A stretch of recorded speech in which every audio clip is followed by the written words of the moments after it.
Sir, যেটা বলছিলাম যে এবারে উপনির্বাচনের ফলাফল কি আশা করছেন?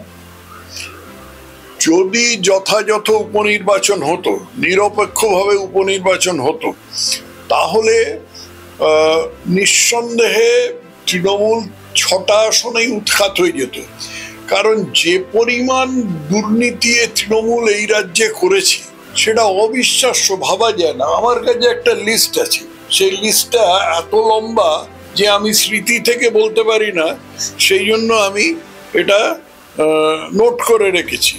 শিক্ষাক্ষেত্রে চাকরি চুরি, পুরনিয়োগে চাকরি চুরি, কয়লা চুরি, গরু চুরি, রেশন চুরি, চাষের জমি চুরি, পিঠে বানানোর ছলে হিন্দু মহিলাদের ইজ্জত চুরি, বালি চুরি, পাথর চুরি, পায়খানা চুরি, ত্রিপল চুরি, সাইকেল চুরি, হাসপাতালের ওষুধ চুরি, মৃতদেহ চুরি, ট্যাব চুরি।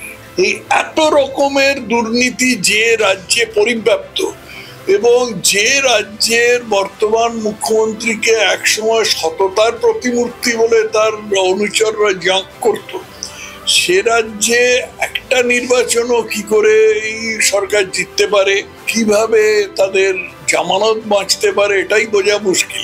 কিন্তু এর নির্বাচনের ফলাফল সম্বন্ধে কিছু বলা যাবে না, কারণ এই সরকারকে সম্পূর্ণ, এই সরকারের যে পুলিশ বাহিনী আছে তাকে সম্পূর্ণ রাজনীতিকরণ করে দিয়েছে এই সরকার। এটা তো গণতন্ত্র বিরোধী রাজনীতিকরণ করে দেওয়া, এবং এটা তারা শিখেছে সিপিএম এর কাছ থেকে।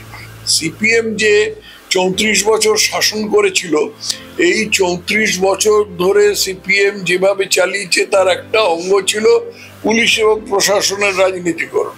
তো এই রাজনীতিকরণটা একেবারে অক্ষরে অক্ষরে অনুসরণ করেছে তৃণমূল। আমি সচরাচর যেটা বলে থাকি সেটা আবার বলি, যে মমতা ব্যানার্জির মতন সিপিএম এর এইরকম মেধাবী ছাত্রী আর কখনো কেউ দেখে। যে সিপিএম যদি এইভাবে 34 বছর টিকতে পারে তাহলে আমি বা পারবো না। তো অতএব নির্বাচনের ফলাফল কিছু বলা যাবে না। কেন্দ্রীয় বাহিনীটা কোনো বড় আশ্বাসের কারণ নয়, কারণ কেন্দ্রীয় বাহিনী এই রাজ্যের ইতিহাস ভূগোল কিছুই জানে না। নানাভাবে তাদেরও অসৎ পথে নিয়ে যাওয়ার চেষ্টা হয়েছে, সেটাও আমরা জানি। এই পরিপ্রেক্ষিতে যা হওয়ার হবে, ভগবান আছেন ওপরে, এইটুকুই বলার। বিধানসভায় কি পরিস্থিতিটা উল্টোতে পারে?